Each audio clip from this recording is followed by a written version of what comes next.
Mbanje kubasuhuza nshuti mwese bakunze mukurikirana ibiganiro byacu hano kuri Lengo TV ndetse mbifuriza no gukomeza kugubwa neza, mbasabira kugirirwa neza no witeka ndetse ahaze kwifuza kwanyu.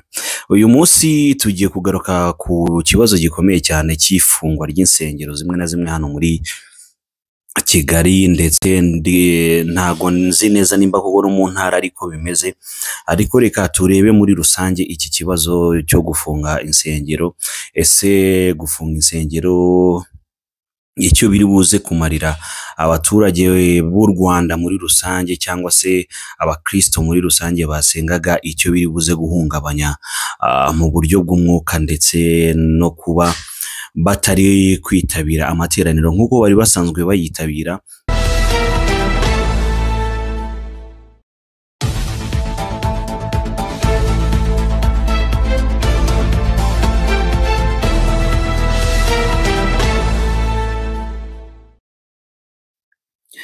Nk'uko mubizi hashize iminsi insengero zimwe zihagaritswe kubera impamvu zigiye zitandukanye, ariko nabwo buriya iyo leta yavuze ngo reka dufate uno mwanzuro dukora iki kintu, byanga byakunda iba yabanje kwicara ikareba icyo biri buze gutanga nk'umusaruro mwiza ku baturage, kuko cyane ko leta burya ireberera abaturage bayo.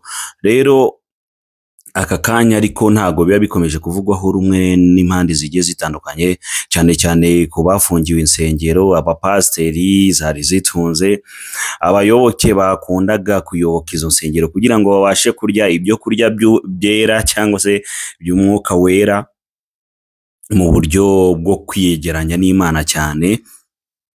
Iki kibazo rero ngewe ndabona hari ingaruka byanga byakunda kiba kiri buze guteza ku mpande zose. Mbere ya byose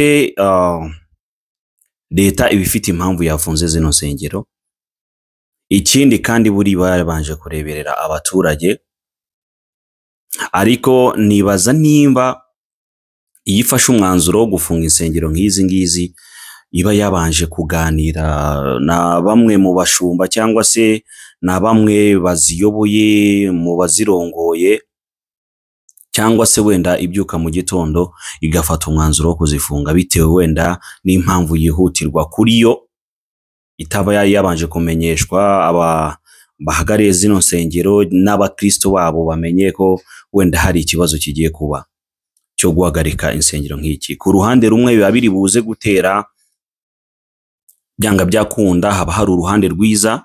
Uruhande rwiza rwa mbere nuko leta ifata umwanzuro nk'uyu yabanje kureba izo mpamvu nziza nyine igiye kurufunga, ariko uruhande rubi rundi ruba ruri buze kugaragara, kuko buriya igifite uruhande rwiza byanga byakunda kiba gifite n'uruhande rubi, nuko ku baturage cyangwa se ku bakristo b'izi nsengero bituma batongera kubona umwanya wo kwegerana n'Imana yabo.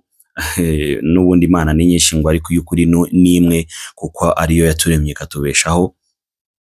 Gusa ngewe ku rundi ruhande nkaza kuza kugaruka nemeranywa na leta mu myanzuro iba yafashe, ariko nabwo ndibuze no kugaruka no ku rundi ruhande nenga abapasteri bamwe na bamwe bayoboye zino nsengero. Kugeza aka kanya nujya kureba uburyo insengero zisigara akajagari, ntago bikiri ubutumwa bwiza, byabaye business. Sinzi nimba ariyo mpamvu leta iba yafashe umwanzuro wo kuzifunga zimwe na zimwe, ariko uretse n'ibyo, uretse kuba zarabaye akajagari no kuba nyinshi zidafite ubuziranenge, nacyo ni ikibazo gikomeye, kubera ko ibi bintu byaje kuba akajagari. Umuntu arabyuka mu gitondo kubera ko inzara yamuriye agahita ashinga urusengero. Abantu basenga ntimuze kunyumva nabi, ngewe ntago ndi ku ruhande rw'abantu batemera Imana. Nemera Imana ariko sinemera akajagari, kuko umuntu wese byanga byakunda aho ari yasenga. Urebye nk'uru rusengero, ngize ukuri ko wajya gusengera ahantu ukaba wizeye umutekano w'ubuzima bwawe. Wenda bari muri gahunda yo kuruvugurura kubaka, ariko ubwabyo rwagasengewemo rwaramaze gutunganywa, kuko ubuzima bw'umuturage ni ikintu cy'ingenzi. ndetse nananenga bamwe mu bakristu bashira ubuzima bwabo mu kangaratete bakajya gusengera muri izo nsengero zidafite ubuziranenge, kubera ko riske nyinshi haba hari umuvundo w'abantu benshi, amaya condition hamwe na hamwe ntayaba hari, kubera ko nyinshi ziba ziri kwiyubaka. Sinizi gusa, hari n'abandi baba basengera no mu ngo zabo, ugasanga icyumba kingana na wenda na metero 2 ariko kimwe abantu nka 60. Ubuzima buba buri mu kangaratete. Rero ukibaza nimba aba pasiteri koko bashaka ko abakristo babo bayoboka umurongo mwiza w'iyobokamana, kuko no muri Bibiliya aranditse ngo roho nziza itura mu mubiri muzima. Rero kugira ngo umuntu agire roho nziza nuko abasengera n'ahantu heza. Reba nk'uru rusengero hano narwo ni ibintu biba biteye ubwoba, kandi ruba rusengerwamo kandi abantu barahajya bagasenga kandi bakumva bari safe, ariko nyamara biba bifite izindi ngaruka bibuze gutera. Ku ruhande rwa leta ibifite impamvu nyinshi iba yabanje gukusanya kugira ngo zino nsengero zifungwe. Ngizo kuri nimba nawe ushobora kwisanga uri gusengera ahantu uzi ko byarutwa nuko wakifungirana mu nzu yawe, kuko Imana iratwegere kurusha uko imyambaro yacu itwegereye. Kandi igituma abantu baterana wenda kuba ari ukugira ngo bihugure ku bundi bumenyi, bya bindi utaruzi, bya bindi utakibwira wenyine, ubashe kubibwirwa n'abashumba ndetse unabona n'inshuti n'abavandimwe. Niyo mpamvu bahita amateraniro. Ariko ntago nabwo bikwiye ko ubuzima bwawe ugenda ukabufata ukabushira mu kangaratete. Ingaruka rero biri buze guteza kuba insengero zimwe na zimwe zafunze, buriya nabo uri leta nayo ibigomba gutekereza ko buriya ufite abaturage uyoboye abaturage badasenga uba ufite ibibazo bikomeye cyane. Umuturage usenga buriya hari n'igihe abantu kenshi basenga babana n'ubwoba bwo gutinya gukora ibintu bibi, kuko niyo ntwaro nziza ituma umuntu abasha gukiranuka, gutinya icyaha, kubaha Imana. Iyo wubaha Imana hari ibyo utinya. Ariko iyo hafashwe nk'igihe runaka, kuko kugeza aka kanya ntago tuzi ngo zino nsengero zizafungurwa ryari, haba harimo riske yuko bamwe uri buze gusanga bari buze kwishora mu bindi bintu bidafite umumaro biteza ibibazo muri rusange. Kimwe nuko hari izindi nsengero zo aka kanya zigifunguye kubera ko zojuje ubuziranenge. Nimba urusengero ari rwiza, ruba rwujuje bya bindi bisabwa, ama soundproof, umutekano w'abantu bazisengeramo byanga byakunda ubusigasiwe neza kurenza izi zindi zagiye zihura n'aka kaga ko gufunga. Rero bikaza kugira ingaruka kuri bande cyane aba pasiteri bayoboye zino nsengero, uko benshi aka kanya benshi ni n'abamamyi, benshi ni ababeshyi. Hatagira unyumva nabi, simvuze ko abapasiteri bose ari babi, ariko muri iyi minsi hateye ibintu biteye ubwoba.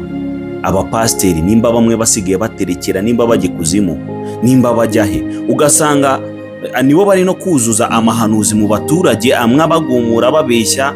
Ugasanga umuntu ugiye gusenga hari yakwijeje ko ejo bundi ugiye kugura imodoka cyangwa ugiye kujya hanze y'igihugu, ugiye kubona ibyiza. Mu by'ukuri nta na kimwe Imana yavuze, bigatuma ujya hari ukadamarara akazi wakoraga rimwe na rimwe ukakikuraho kubera ko uvuga ngo Imana yaravuze, Imana igiye kungirira neza, kandi ibyo ukajya nta na kimwe Imana yavuze muri ibyo bintu.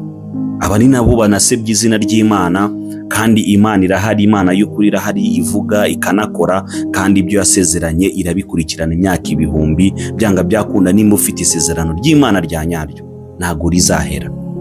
Ntago rero twabura kwiyamana ubundi nka leta ngewe imfashije yabanza ikanareba, nuko sinzi yaba habaga ubu bushobozi bugenzura neza bano bantu b'abapasiteri babavuga butumwa bibihuha, ari nabo bari kugenda buzuza insengero hirya no hino, abanateza n'ibindi bibazo by'ubukene mu baturage. Kuko urasanga izi nsengero abaturage amafaranga batura ku munsi muri izi nsengero yakabagiriye umumaro n'imiryango yabo, kuko hari igihe ujya gusenga bakaguflapa umwuka mubaka kwinjira, ugasanga n'amafaranga wari ufite urayahasize. Wagera mu rugo ukibuka ko nta na kawunga y'abana yari. Wagera mu rugo mukanya landlord akaba araguteye kandi amafaranga watanze mu rusengero, kuko bakubwira ko byanga byakunda bari buze kuguha ubutumwa bwo kukugirira neza, Imana iri buze kuba mu byawe, ibitangaza byo bigakoreka. Rero nimba leta ifashe umwanzuro izanarekure zimwe mu nsengero, yanabanje no kugenzura neza koko nimba izi nsengero zikwiriye gukomeza kuyobya abaturage, cyangwa se nimba koko urwo rusengero rufite umujyo muzima wo kuyobora abaturage ku nzira nziza yo gukiranuka, atari bya bindi bya mpemukandamuke byateye cyane cyane hano muri Kigali. Insengero zo zabaye akasamutwe, ni ibintu biteye ubwoba, kuko buri muntu wese arabyuka mu gitondo niko abaturage babasoromamo amafaranga. Natangije urusengero, Imana igiye kugira neza, mwubake insengero, mugurire abakozi b'Imana amamodoka bagendamo, barye neza, bambare neza, babasabire umugisha. Ibyo ni ikinyoma, ntabwo bishoboka. Baturage mugenzure gusa, reka turebe aho biri buze kwerekeza. Byanga byakunda leta nayo buriya ifite impamvu, uretse ko ndi no kumva mu zindi mpamvu iki cyorezo nacyo cyateye buriya ntago cyakoroha ahantu hahurira abantu benshi, ahubwo mfite ubwoba ko mu minsi iza turi buze kwisanga muri lockdown. Ariko Imana ibiturinde kandi ibiturenze, ahubwo ishyiremo imiyaga yayo tubashe kongera ukomeza kwisanzura, kuko ibihe twavuye mu bya covid byari bihagije, was enough kabisa. Imana ihabe, namwe musenge Imana by'ukuri, mwongere musenge Imana idufashe ibi bintu nibize kuza gukomeza, ndetse n'izo ndwara ziheriyo hirya zikiri ntize kugira mu Rwanda mwuka byaramwe, kuko kireka umuntu utazi ubusharire bwa covid niyo wakifuza ko iki kintu kigera ku bantu. So rero turabakunda, ni Lengwe Entertainment, nitwa Masifa, ciao, we love you.